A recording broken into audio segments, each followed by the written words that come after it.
Hello everybody, so welcome back. So there was a big upset in round 2 of the British Chess Championships.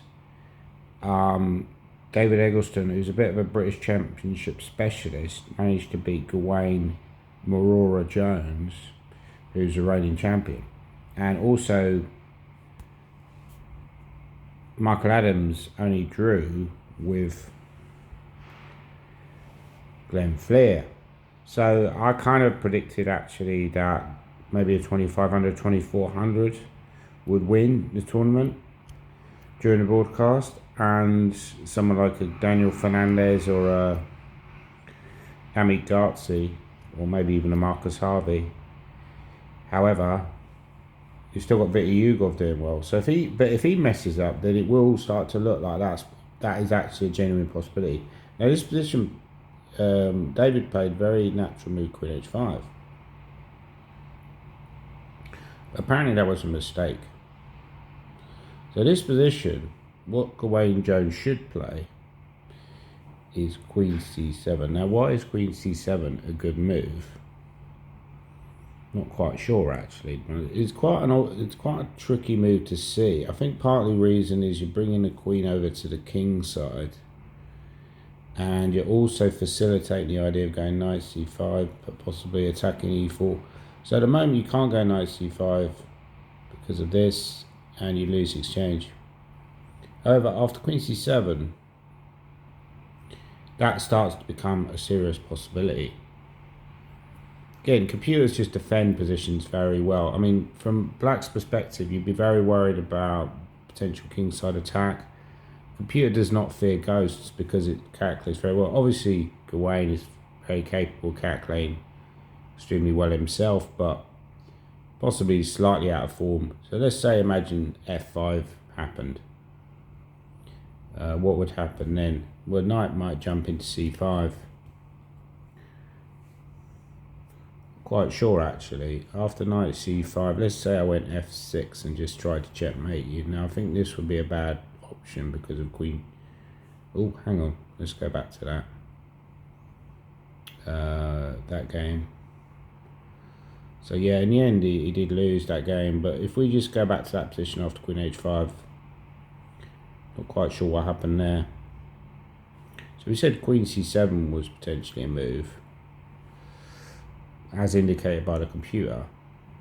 However, after f5, so let's say, okay, I mean, also knight f8 is also an option, should be mentioned as well. It's more defensive. So it's suggesting that this would end badly for black after this, and you end up getting checkmated. However, I mean, even this position, you do have other options. You could, for example, you could take. Probably not the end of the world. There's also a possibility of going knight f8, as I mentioned. Now if f6, you have more defensive options on the king side. Maybe you could just even grab the pawn, either with a bishop or the rook. Again, you know, as soon as you leave the computer, I'm on my own. I really have no idea, but queen c7 was apparently a better move. Any other options for white? So queen h5 was bad, apparently, even though it looks very natural. This is why chess is so hard. This position, instead of queen c7, Gawain played d5, which is something of a mistake because now position becomes very unclear again.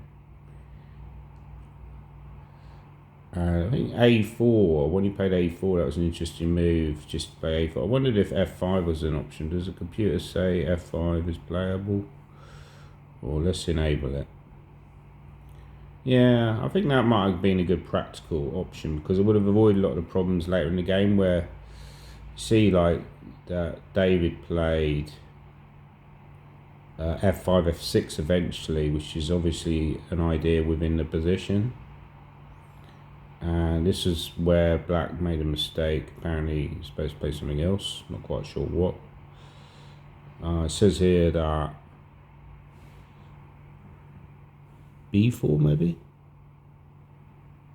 Rook e2 maybe was better. Rook e2 f6, Now you take. What's the difference?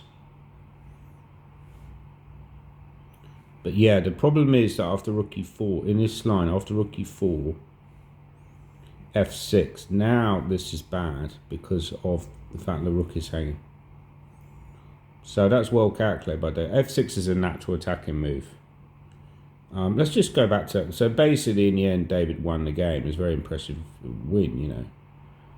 Just go back to that position after queen c7 that we were analysing. What does the computer say after queen c7, f5? It does like that move. And after f6, just wants to grab skis.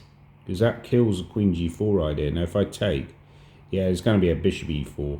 Not rook e4 because of queen g5. I think that's the thing about defensive positions. Often it's only one move that saves you, but it's enough, you know, because here you have that move. Obviously you can't go there because of that, but you've got this move, and that's enough to save the game. And actually win the game. Not just save the game, but win the game. So that was an interesting clash. I think that shows how difficult it is. David is quite a good IM. You know, on paper, Gawain should have won the game, but it shows how difficult it is to win the British Championships because you've got so many banana skin games, potentially, as will happen today. I'm sure there'll be more upsets today as well. Hopefully, Gawain can bounce back from that. I mean, he's going to get easier pairings now, so expect him to bounce. But another interesting game was... Shreyas played a great game, by the way. That was a... I mean, I would say that was possibly the best game of the tournament so far was Shreyas play. But another game which interesting was this game. So Max Pert was black. Seemed to get quite a good position.